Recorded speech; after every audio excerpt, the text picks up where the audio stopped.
Hi guys, any of you that have been watching the videos I've been making over the last few months may have noticed I've been bowling around town wearing a pair of pretty beaten up old Adidas Originals.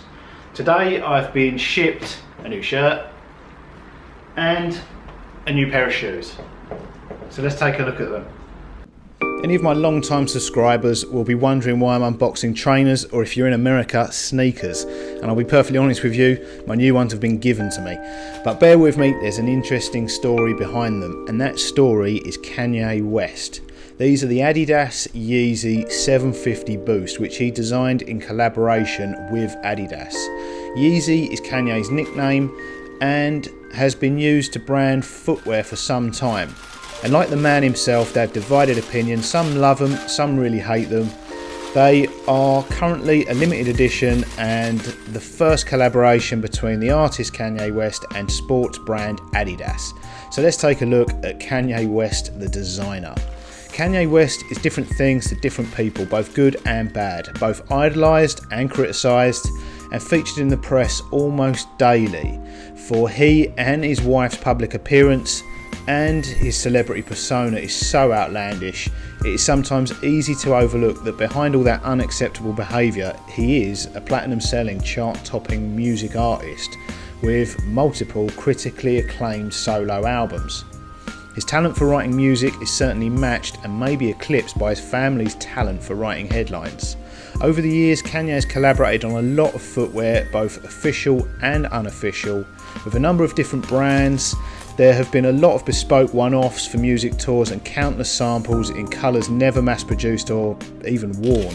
If you know exactly the current count on how many he has produced, let everyone know in the comments below, because I would only be guessing.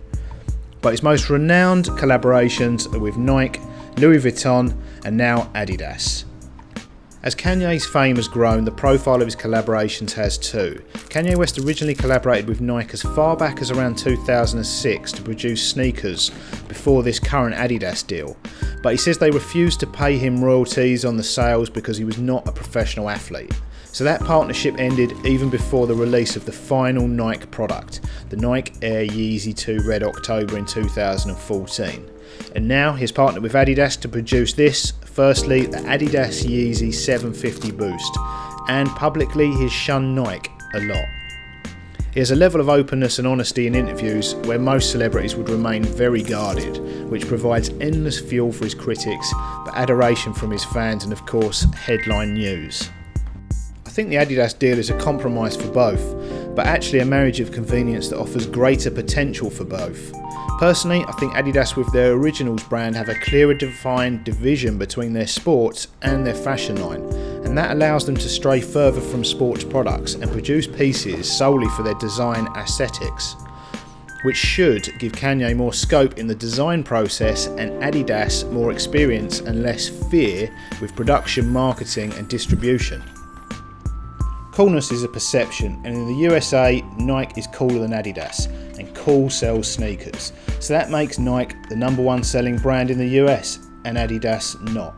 So I guess Kanye's initial choice of collaboration was and always would have been Nike first, not Adidas, but it didn't work out. And if Adidas don't gain market share in the USA soon, which is both the largest market and the largest promotional platform, the current CEO will be lucky to see out his current contract, and his successor will be put in the exact same situation. So collaborating with someone as narcissistic as Kanye West, who has the potential to say or do something so toxic any day that any deal may need to be instantly terminated, is a gamble no brand would take lightly, but Adidas are prepared to take it right now.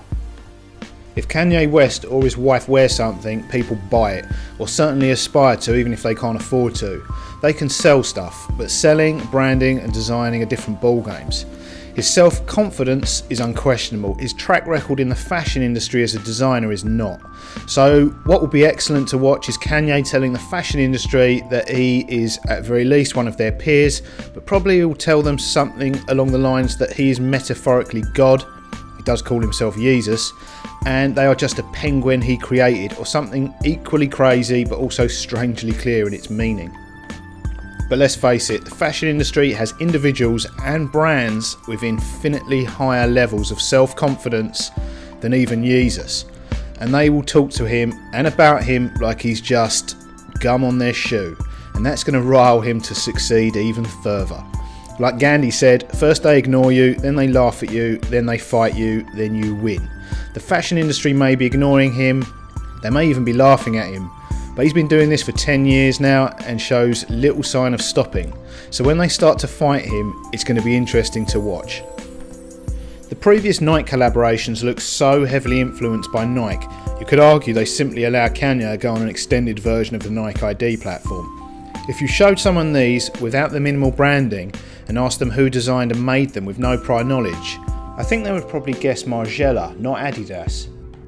There are Adidas design elements, but it is a collaboration, so you must expect there to be Adidas design elements, but they don't look instantly recognisable of the brand. Personally, I think they would look better without the Velcro elastic strap. Maybe it's there for practical reasons, but in terms of style, prominent Velcro flaps and straps are best suited for only those too young or too old and infirm to tie their own laces. I think they're a great first launch. It will be interesting to see what comes next.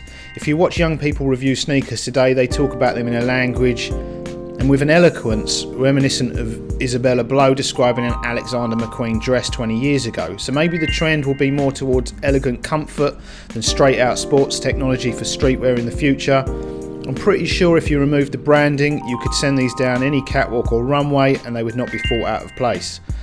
I haven't made up my mind on the sole yet, so let everyone know in the comments below what you think.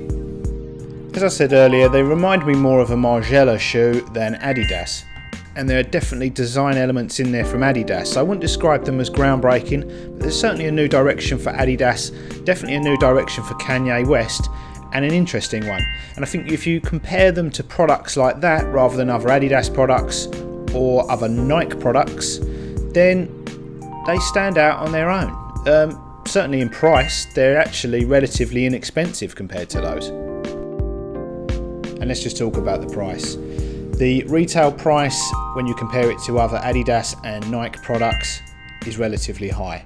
But if you compare the design to the designers I just mentioned and their prices, then they are in fact relatively inexpensive. Right now, because they're in such limited supply, they are fetching crazy prices from collectors on eBay. But that will be short-lived. Kanye West has said they will produce more. Everyone who wants a pair will get a pair. Don't kill each other for trainers.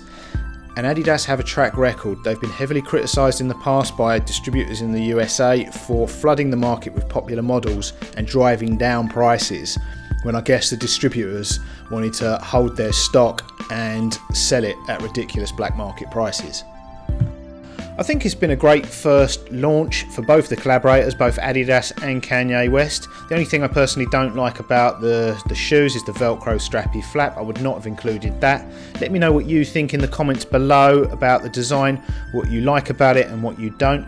I think Kanye and Adidas could create amazing streetwear and bridge the gap between sportswear and fashion. But the clothing line he has created that will follow this looks far more catwalk than sidewalk. Only the fashion industry that are interested in that kind of catwalk style have used words like joke and disaster. And I'm not sure his die-hard fans are interested in dressing like a Jedi from Star Wars. I think if Adidas can rein in the crazy and Kanye doesn't hit the self-destruct button, he could be for Adidas what Jordan is to Nike. But that's easier said than done, so right now it has equal potential to be a complete disaster. Thanks for watching, guys. Let everyone know in the comments below what you think of the Yeezy 750 Boost. If you like this video or found it useful, please hit the thumbs up like button, and if you'd like to be the first to see my new films, the subscribe button. Toodles!